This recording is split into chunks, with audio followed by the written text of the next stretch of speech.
With that being said, guys, I think we should get into the topics of the day. Obviously, we'll be discussing about the World Cup. We'll be discussing other topics as well.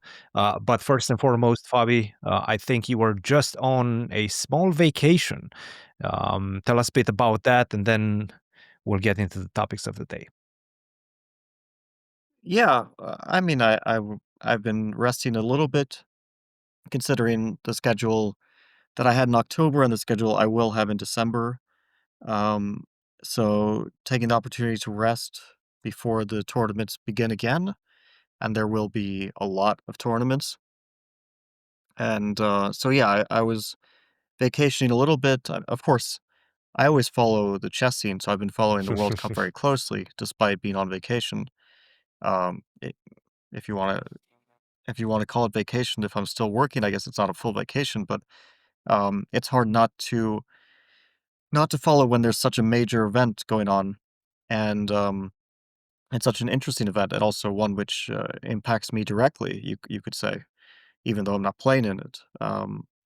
There's always this element of kind of wishing that I'm there, but also, of course, it's wise to take a bit of a break just because of the schedule I had. Otherwise, I would. It's not like I'm not participating because I don't find the tournament interesting. I If I didn't have anything in December, I would play, but just there's no opportunity for rest besides during this period, so I took the chance. I But generally super, think that's extremely smart, right? Especially, sure, this is a tournament that sometimes you actually have to play because it's one of the steps towards qualifying for the candidates. So, for example, if you weren't in the candidates, this was definitely a tournament that you would have played. You've done that a couple of years back, and you actually got your first qualification to the 2024 candidates via the World Cup. But it's such a gruesome event, right? And we're seeing that from the results as well.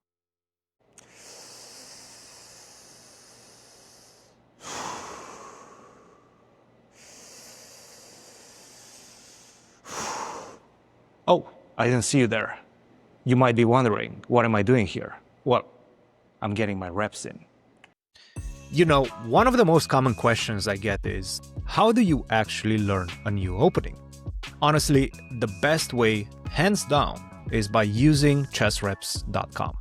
They've got these super fun, interactive opening courses that actually work. This isn't one of those chess courses you watch once and forget.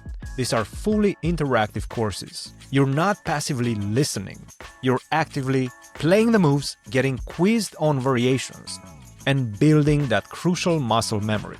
It feels more like a game than studying. Hundreds of thousands of players have already used chessreps.com to break through plateaus and hit their highest ever elo. And here's the cool part. They actually want you to see how powerful this is for yourself. Right now, you can take their entire Vienna Gambit and Stafford Gambit courses completely free.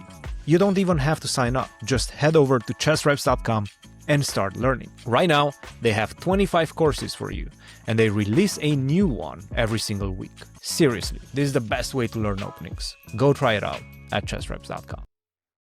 yeah. Well, it's the nature of the event. Is just that you can only really have three happy people, and in the past it was even less than three because the three qualification spots is actually a new addition, relatively new. It used to be two qualification spots. For example, in 2019, it was only the finalists who qualified, and then there was this match for third place. I think Maxime Bachir-Legrave was playing Yu Yang.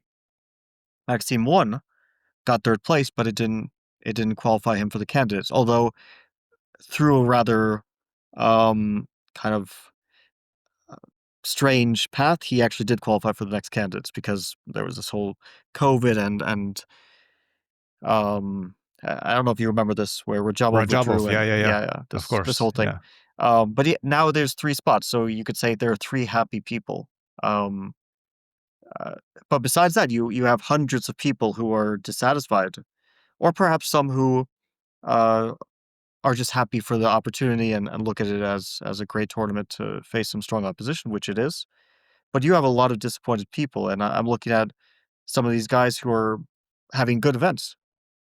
There's no Right. other way to put it. They're playing well and they're having good events, but still they leave unsatisfied because you only really remember the last, match and the missed opportunity, you could say, like, guys like, Frederik, Svane, um, guy who had a tremendous tournament and, beat Kukesh and then was playing Sindarov, had a really tough path and lost to Sindarov.